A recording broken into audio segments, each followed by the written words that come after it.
देखी ना छपरिया पर बोला तावे कौआ ए सासू जी। देखी ना छपरिया पर बोला तावे कौआ ए सासू जी। घरवा आवतारे भैया ए सासू जी। घरवा आवतारे भैया ए सासू जी। जब सासू सुनली हो भैया के आवैया आई हो दादा। जब सासू सुनली हो भैया के आवैया आई हो दादा। रहिया काटावा बिछवली आई हो दादा। रहिया काटावा बिछवली आई हो दादा।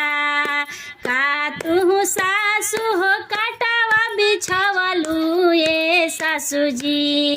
का तू सासू हो काटावा बिछवलू ए सासू जी। भैया गड़िया से आवैया ए सासू जी। भैया गड़िया से आई हैं ए सासू जी। जब हमरे भैया दुआरा पर आइले आई हो दादा। जब हमरे भैया दुआरा पर आइले आई हो दादा। सासू कुंडी लगवली आई हो दादा। सासू किलिया लगवली आई हो दादा। का तू सासू हो किलिया लगवलू ए सासू जी। का तू सासू हो किलिया लगवलू ए सासू जी। भैया कोठा के फनवैया ए सासू जी। भैया कोठा के फनवैया ए सासू जी। जब हमरे भैया अंगनावा में आइले आई हो दादा। जब हमरे भैया अंगनावा में आइले आई हो दादा। सासू कुरुसी चोरावली आई हो दादा। सासू पिराई चोरावली आई हो दादा। का तू सासू हो कुरुसी चोरावलू ए सासू जी। का तू सासू हो कुरुसी चोरावलू ए सासू जी।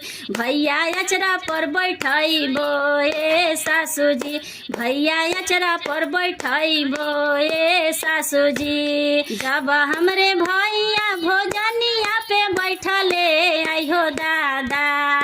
जब हमरे भैया जेवनिया पर बैठले आई हो दादा। सासू दिया बाबू तवली आई हो दादा।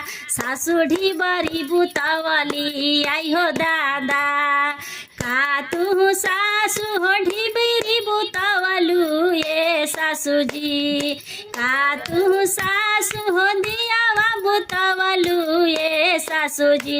उगल बावे अजोरिया ए सासू जी। उगल बावे अजोरिया ए सासू जी। उगल बावे अजोरिया ए सासू जी।